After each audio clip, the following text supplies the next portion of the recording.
ओम शांति 24 फरवरी 2023 बाबा के महावाक्य।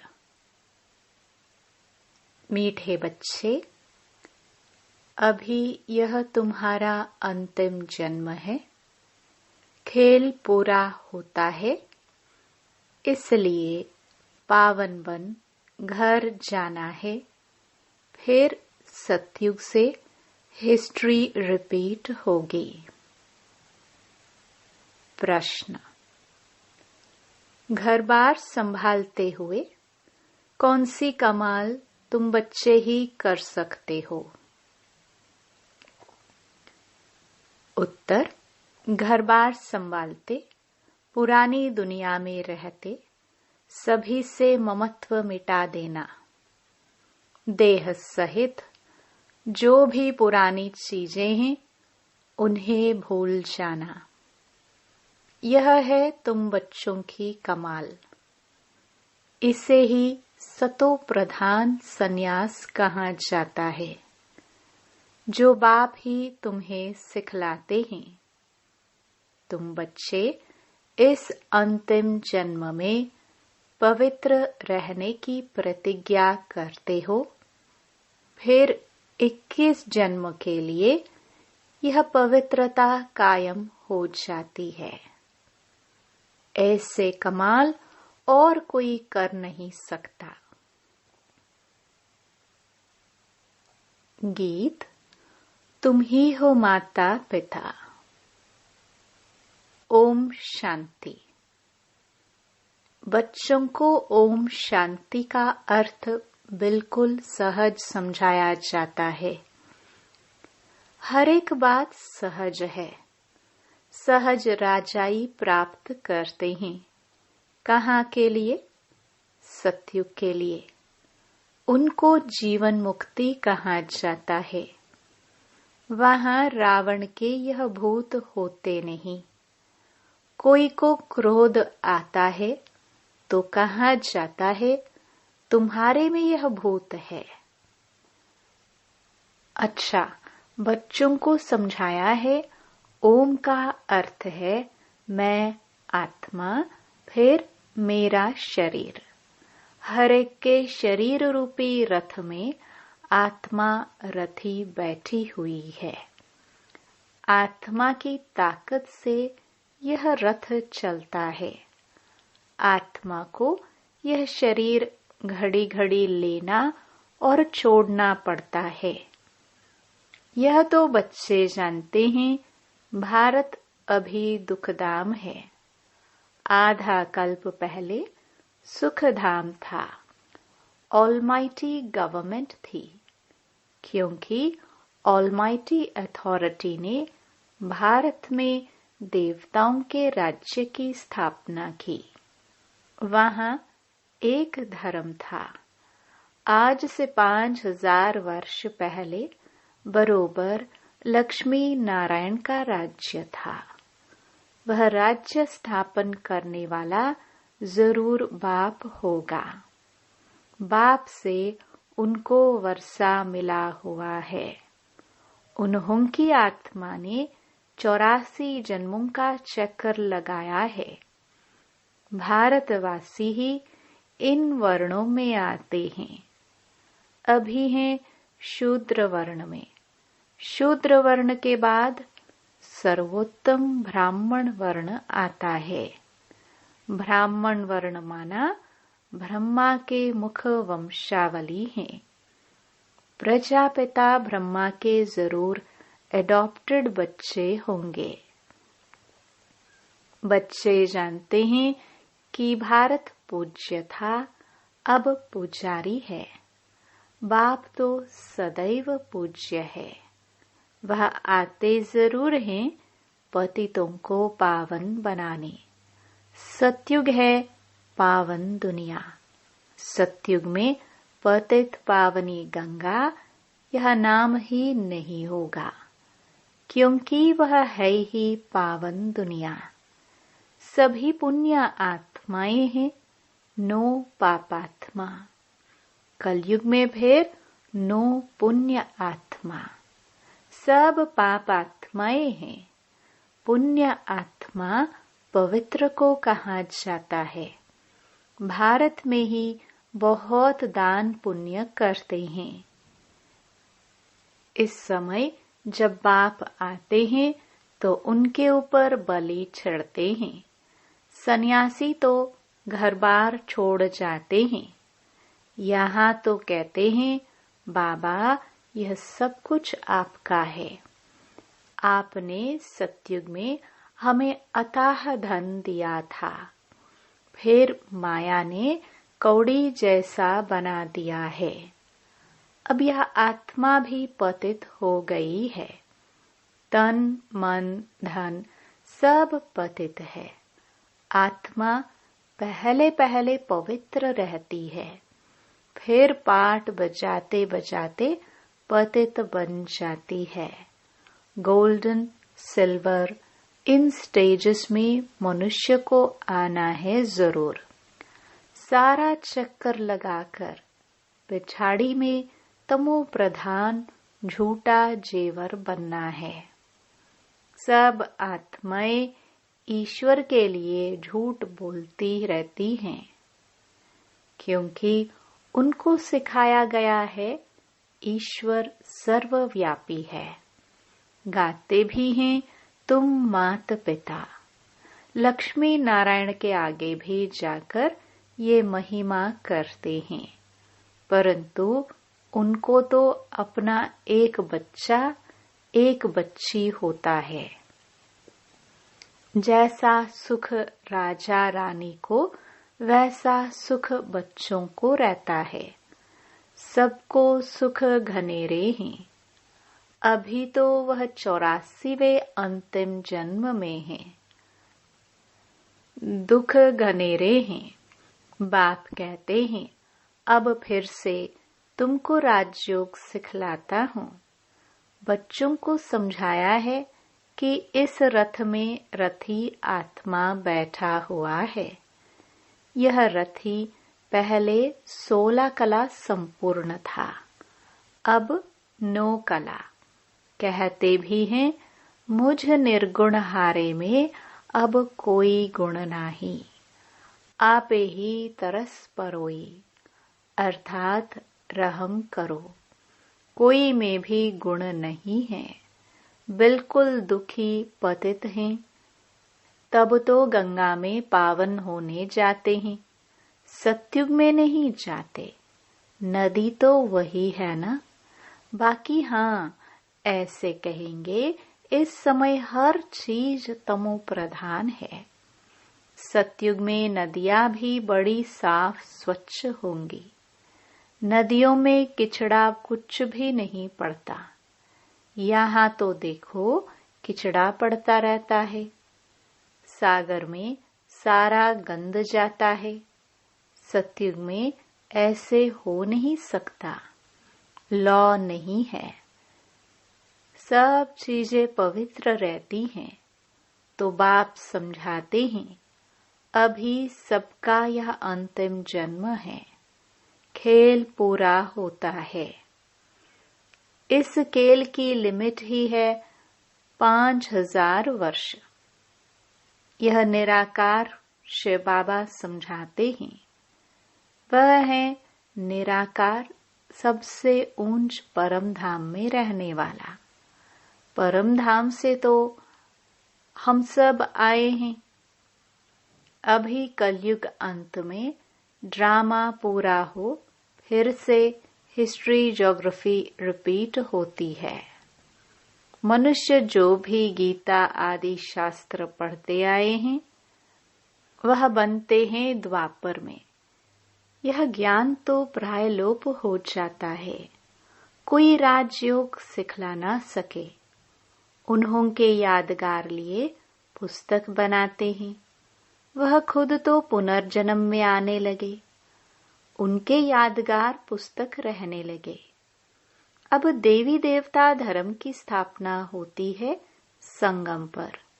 बाप आकर इस रथ में विराजमान होते हैं। घोड़े गाड़ी की बात नहीं है। इस रथ में साधारण बूढ़े तन में प्रवेश करते हैं। वह है रथी। गाया भी जाता है, ब्रह्मा द्वारा ब्राह्मण रचे। ये हैं मुख वंशावली ब्राह्मण। सब बच्चे कहते हैं हम ब्रह्मा की मुख वंशावली बीके हैं। यह ब्रह्मा भी एडॉप्ट किया हुआ है। बाप खुद कहते हैं मैं इस रथ का रथी बनता हूँ, इसको ज्ञान देता हूँ, शुरू इनसे करता हूँ। कलश देता हूँ माताओं को। माता तो यह भी ठहरी ना। पहले पहले यह बनते हैं, फिर तुम। इनमें तो वह विराजमान है, परंतु सामने किसको सुनाए। फिर आत्माओं से बैठ बात करते हैं। और कोई विद्वान आदि नहीं होगा जो ऐसे आत्माओं से बैठ बात करे कि मैं तुम्हारा बाप हूँ, तुम आत्माएं निराकार हो, मैं भी निराकार हूँ। मैं ज्ञान सागर स्वर्ग का रचयिता हूँ, मैं नरक नहीं रचता हूँ। यह तो रावण माया नरक बनाती है। बाप कहते हैं मैं तो हूँ ही रचयिता, तो जरूर स्वर्ग ही बनाऊंगा। तुम भारतवासी स्वर्गवासी थे, अब नरकवासी बने हो।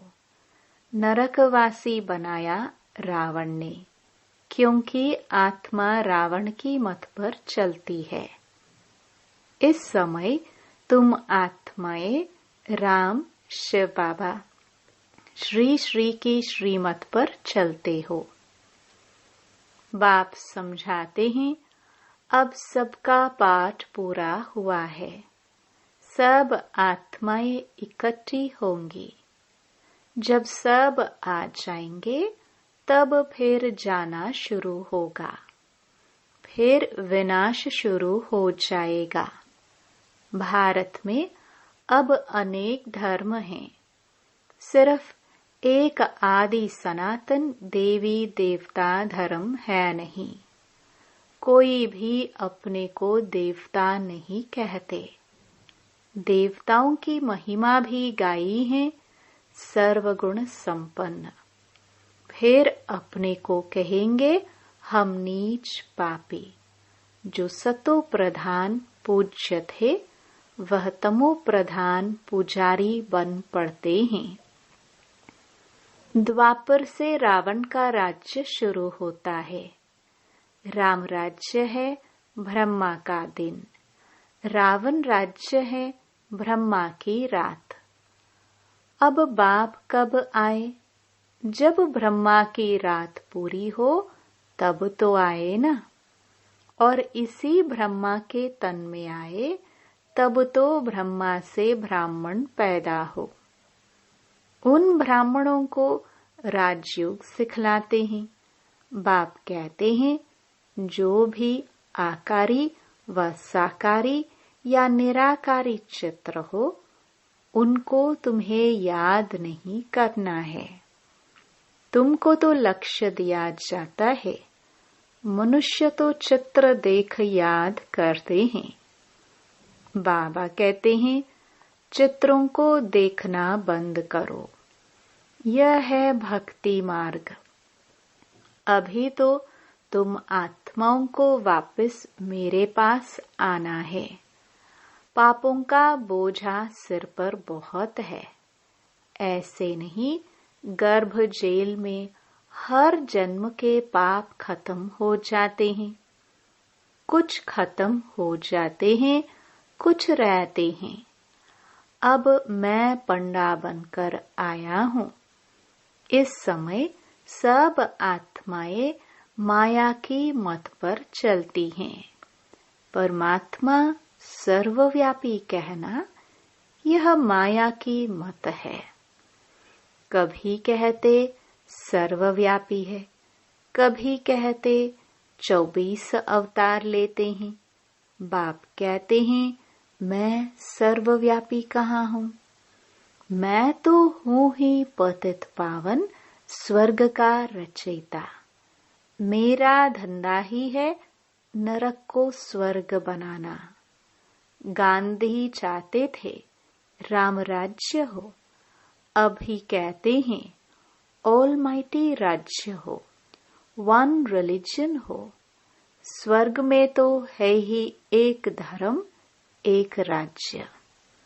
वहां कोई पार्टीशन नहीं था।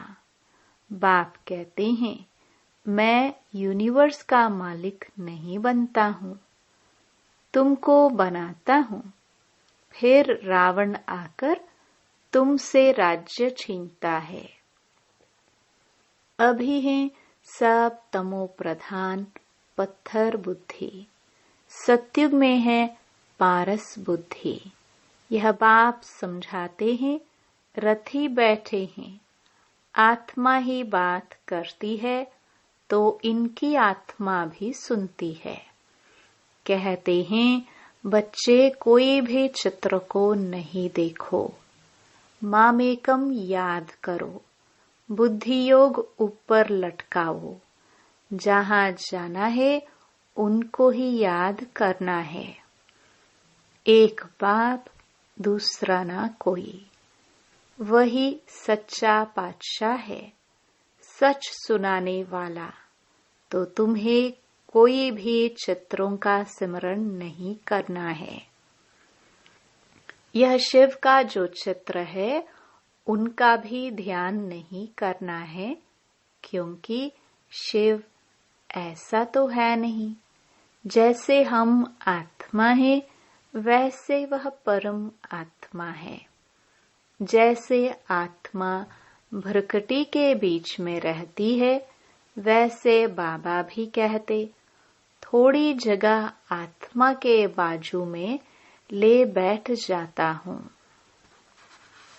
रथी बन इनको बैठ ज्ञान देता हूँ। इनकी आत्मा में ज्ञान नहीं था, पतित थी। जैसे इनकी आत्मा रथी बोलती है शरीर से, वैसे मैं भी इन ऑर्गन से बोलता हूँ। नहीं तो कैसे समझाऊं? ब्राह्मण रचने लिए ब्रह्मा जरूर चाहिए। जो ब्रह्मा फिर नारायण बनेगा।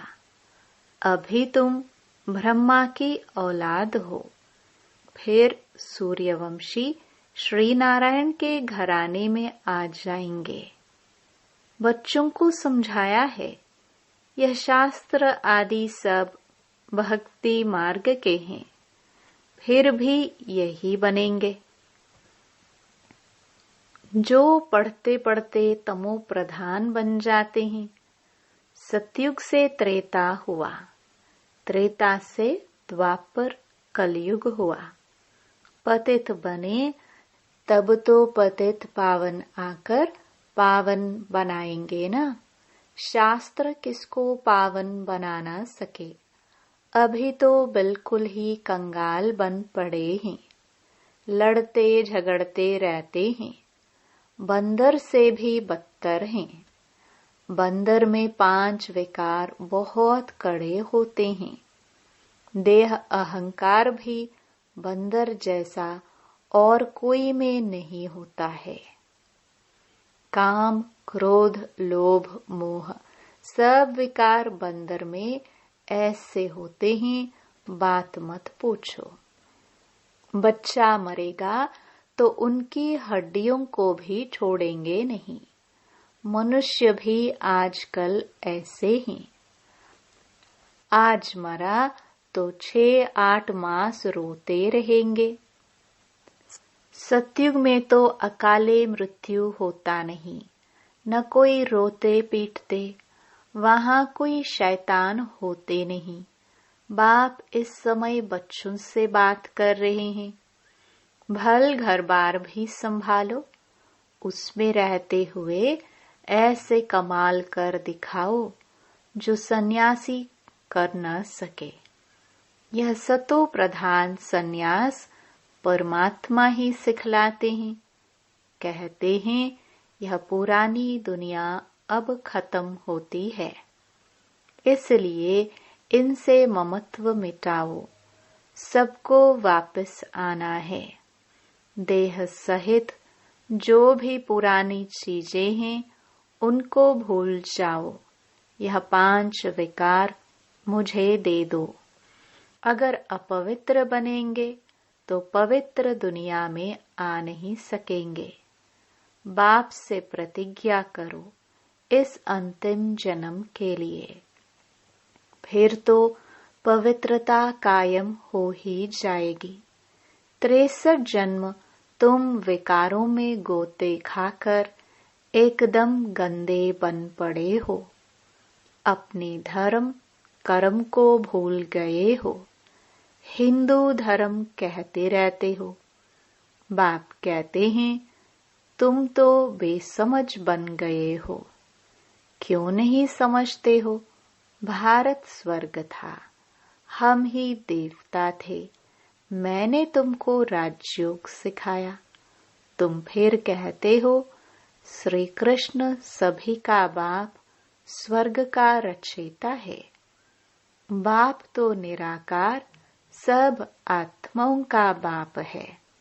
फिर उनके लिए कहते हो कि सर्वव्यापी है। तुम अपने बाप को गाली देते हो। शिव शंकर को मिला दिया है। कितनी ग्लानि कर दी है। शिव तो है परम आत्मा। कहते हैं मैं आता ही हूँ देवी देवता धर्म स्थापन करने। फिर विष्णु के 2 रूप लक्ष्मी नारायण राज्य करेंगे। सचखंड स्थापन करने वाला एक ही सतगुरु है। वह इस रथ में रथी हैं। इसे नंदीगण भी कहते हैं, भागीरथ भी कहते हैं। तुम अर्जुनों को कहते हैं मैं इस रथ में आया हूँ युद्ध के मैदान में तुमको माया पर जीत पहनाने। सतयुग में न रावण होता न जलाते। अभी तो रावण को जलाते ही रहेंगे। अच्छा, मीठे मीठे सिखिलदे बच्चों प्रति माता पिता बाप दादा का याद प्यार और गुड मॉर्निंग। रूहानी बाप की रूहानी बच्चों को नमस्ते। धारणा के लिए मुख्य सार। पहला, कोई भी चित्र का स्मरण नहीं करना है। विचित्र बाप को बुद्धि से याद करना है। बुद्धि योग ऊपर लटकाना है। दूसरा, वापस घर चलना है, इसलिए देह सहित सब पुरानी चीजों से ममत्व निकाल देना है। संपूर्ण पावन बनना है। वरदान, बाप के राइट हैंड बन हर कार्य में सदा एवर रेडी रहने वाले मास्टर भाग्य विधाता भव। जो बच्चे राइट हैंड बन बाप के हर कार्य में सदा सहयोगी सदा एवर रेडी रहते हैं, आज्ञाकारी बन सदा कहते हाँ बाबा हम तैयार हैं। बाप भी ऐसे सहयोगी बच्चों को सदा मुरब्बी बच्चे, सपूत बच्चे, विश्व के श्रृंगार बच्चे कह मास्टर वरदाता और भाग्य विधाता का वरदान दे देते हैं। ऐसे बच्चे प्रवृत्ति में रहते भी प्रवृत्ति की वृत्ति से परे रहते हैं। व्यवहार में रहते अलौकिक व्यवहार का सदा ध्यान रखते हैं। स्लोगन, हर बोल और कर्म में सच्चाई सफाई हो तो प्रभु के प्रिय रतन बन जाएंगे। ओम शांति।